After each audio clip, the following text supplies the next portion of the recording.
এটাতে কি দেওয়া আছে? সমকোণী ত্রিভুজের অতিভুজ এবং অপর দুই বাহুর সমষ্টি দেওয়া আছে। কিভাবে চিনবা? সমকোণী একটা ত্রিভুজের অতিভুজটা দিয়ে দিছে, অতিভুজ ছাড়া কিন্তু আরো দুইটা বাহু থাকে আমাদের, লম্ব এবং ভূমি, ওই দুইটার সমষ্টি আমাদের কাছে দিয়ে দিছে। ত্রিভুজটা কেমন হবে একে দেখাইতে বলছে। এখন ধরো আমাদের তথ্য দিয়ে দিল যে আমাদের অতিভুজটা ধরো এ ধরে নিলাম, অতিভুজ এ ধরে নিলাম আমি 8 সেন্টিমিটার, এটা হলো আমাদের অতিভুজ, নাম দিয়ে দিলাম এ। আর অপর দুই বাহুর সমষ্টি অবশ্যই আমাদের অতিভুজ থেকে বড় হইতে হইব, তো এটার মাপ আমরা আরেকটু বেশি দিয়ে দিই, ওটার মাপ ধরো আমরা দিয়ে দিলাম 10। ঠিক আছে, এই তথ্যগুলি ব্যবহার করে ত্রিভুজ আঁকতে হবে, এটারে এস দিয়ে দিলাম। এখন একটা কাজ করি, এখানে আমরা যে কোনো একটা রশ্মি নেই, এখানে কি করলাম আমরা যে কোনো একটা রশ্মি নিলাম, নাম দিয়ে দিলাম কিছু একটা, ধরো নাম আরেকটু বড় নেই, হয়ে যাব না? আচ্ছা যাও, তাও আরেকটু বড় নিয়ে নেই।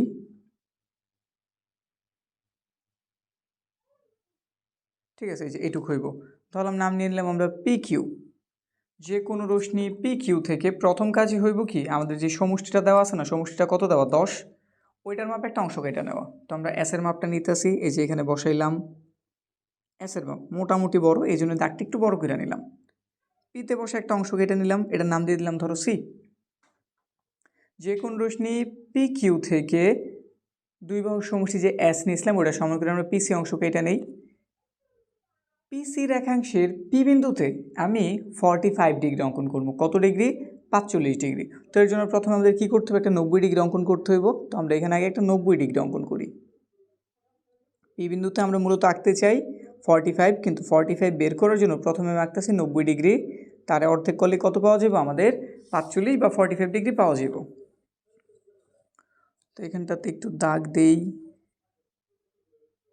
ব্যাস আমাদের 90 ডিগ্রি হইল। এখন এটার অর্ধেক করতেছি, এখানে বসাইলাম চোখের আন্দাজে অর্ধেকের বেশি ব্যাসার্ধ একটা বৃত্তচাপ, এই মাথাটাতে বসাইলাম আরও একটা বৃত্তচাপ, দাগ দিয়ে দিই।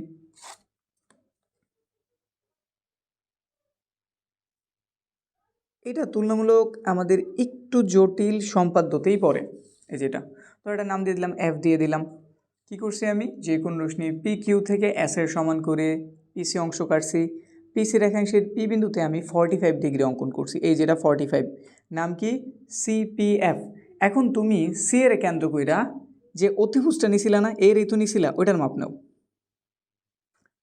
সিতে বসাও, একটা বৃত্তচাপ আঁকো সুন্দর কইরা, যাতে এই দুই আমাদের পিএফ রে ছেদ করে।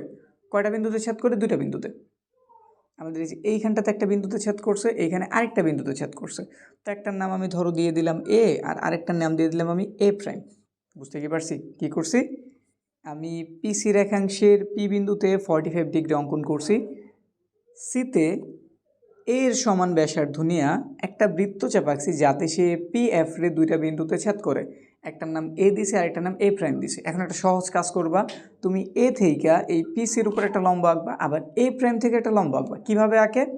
প্রক্রিয়াটা সহজ কিন্তু, এই যে এখানটাতে বসাও, নিজের সুবিধা মতো একটা মাপ নাও, যাতে সুন্দরভাবে নিচের দাগটাতে দুই জায়গাতে ছেদ করে। এই যে দেখো এরকম ছেদ করছে না, এই যে এটাই। তুমি যদি বেশি বড় নিতা এদিকে পাইতো না, বা বেশি ছোট যদি নিতা পাইতো না। তো এমন একটা সুবিধাজনক নিবা যাতে সুন্দরভাবে ছেদ করে। ছেদ যেহেতু করছে, এখন ছেদ করে দুইটা অংশের একটা জায়গাতে বসাও, এটার অর্ধেকের বেশি ব্যাসার্ধ নাও চোখের আন্দাজে, নিচে আরেকটা বৃত্তচাপ আঁকো, এখানে বসে আরেকটা বৃত্তচাপ আঁকো।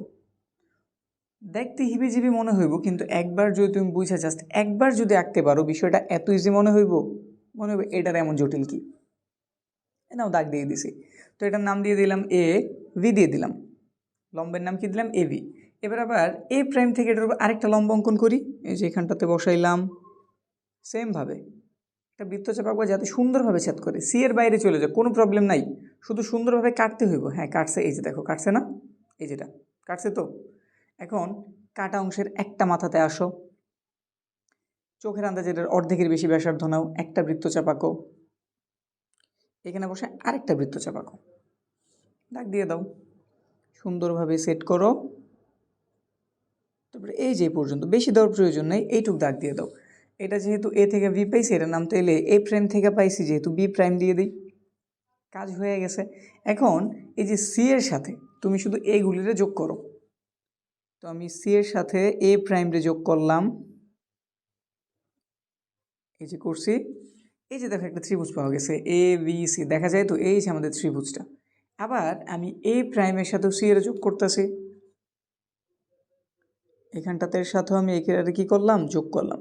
তাহলে আমাদের যে তথ্য দিয়ে দিয়েছে ওই অনুসারে আমাদের এ বি সি যেমন ত্রিভুজ, A prime B prime CO ওই ত্রিভুজই। বুঝতে পারছি কি করছি? জটিল দেখা গেল, জটিল আসলে না। কি করছি বিষয়টা আবার একটু বোঝাই, ক্লিয়ার যাতে হয়ে যায়। যে কোন রশ্মি পি কিউ থেকে আমরা সমষ্টি যেজন ছিল, যেটার সমষ্টি ধরছি এটার মাপে একটা অংশ কাটছি পিসি। পিসি রেখাংশের পি বিন্দুতে আমি 45 ডিগ্রি অঙ্কন করছি, এই জন্য প্রথমে আমি আগে 90 অঙ্কন করছি, অর্ধেক করছি, দাগ দিছি, 45 হয়ে গেছে। পি এফ, এই যে লম্বা দাগটা দেখতেছি, এইটা থেকে আমি সি বিন্দুতে প্রথমে স্থাপন করছি এর মান নিয়ে, যে এর মাপটা নিছি, সি বিন্দু থেকে কাঁটাটা বসাইছি, একটা চাপ দিয়ে দিছি। আমাদের পি এফকে দুইটা বিন্দুতে ছেদ করছে এ এবং এ প্রাইমে। এ থেকে আমি পিসি এর উপর একটা লম্ব অঙ্কন করছি এ বি, এবং এ প্রাইম থেকে আরেকটা লম্ব অঙ্কন করছি যার নাম দিয়েছি আমি এ প্রাইম বি প্রাইম।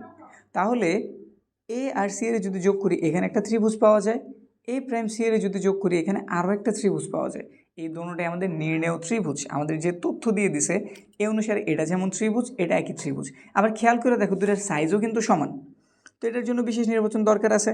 আশা রাখি পারবা। যদি ক্লাসটা প্রথম থেকে দেখে থাকো অবশ্যই তুমি এতক্ষণে কীভাবে বর্ণনা দেওয়া লাগে এই বিষয়টা জানো। তা আমি লিখে দিতেছি। বিশেষ নির্বাচনে কি হইব?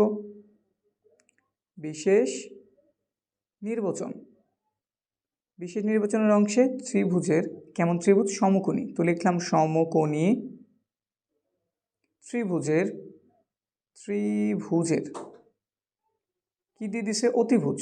অতিভুজ, অতিভুজের নাম আমরা কি নিছি? এ। মান কত দিছি আমরা? 8 সেন্টিমিটার দিছি, তুলে লিখে নিলাম। এবং অপর দুই বাহুর, অপর দুই বাহুর সমষ্টি, সমষ্টির নাম আমরা এস নিছি, আর এস এর মান নিছি আমরা 10 সেন্টিমিটার। 10 সেমি দেওয়া আছে, দেওয়া আছে। ত্রিভুজটি আঁকতে হবে, ত্রিভুজটি আঁকতে হবে।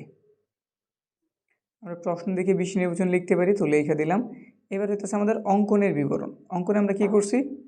প্রথমে আমরা যে কোনো একটা রশ্মি পি কিউ থেকে পি বিন্দুতে 45 ডিগ্রি অঙ্কন করছি। তো এই বিষয়টাই বলি, যে কোনো রশ্মি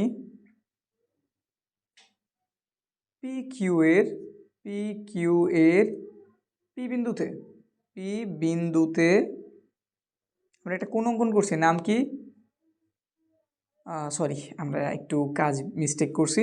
যে কোন রশ্মি পি কিউ, এই যেটুকু একটু ক্লিয়ার করলাম। যে কোন রশ্মি পি কিউ থেকে প্রথমে কিন্তু আমি পিসি কেটে নিছি, তো এটা বলি না, আমি আগে কোণের কাছে চলে গেছি। যে কোন রশ্মি পি কিউ থেকে কার সমান করে? এস এর সমান করে, এস এর সমান করে কি অংশ কেটে নিছি? পিসি অংশ কেটে নেই, পিসি অংশ কেটে নেই, অংশ কেটে নেই। তারপরে পিসি রেখাংশের, পিসি রেখাংশের কোন বিন্দুটাতে? পি বিন্দুতে, পি বিন্দুতে আমি একটা কোণ অঙ্কন করছি, নাম কি? সিপিএফ। এই যে এই কোণটা, এই যে 45 সঙ্গে এই কোণটা আঁকছি, নাম কি? সিপিএফ।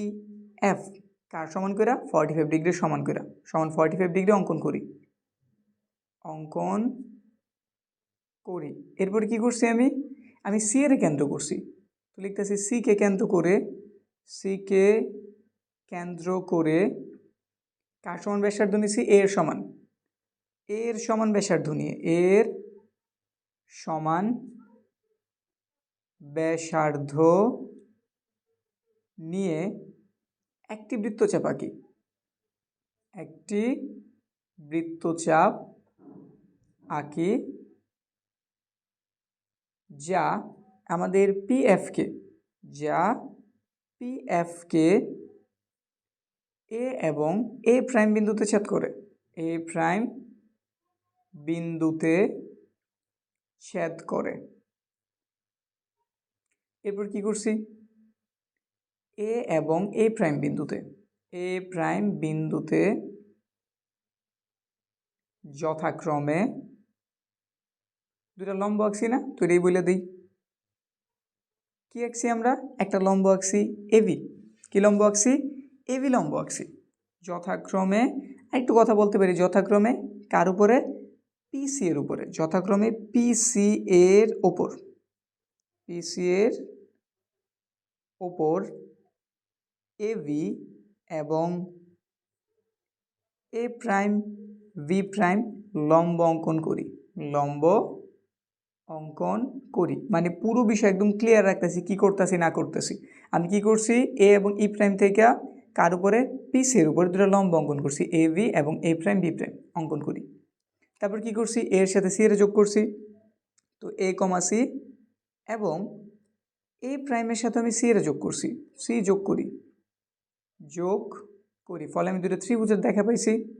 তাহলে ত্রিভুজের নাম কি? একটা নাম হচ্ছে ত্রিভুজ এ ভি সি, এই যে অংশটা, আর আরেকটা হচ্ছে এটা, এবং ত্রিভুজ A prime B prime C.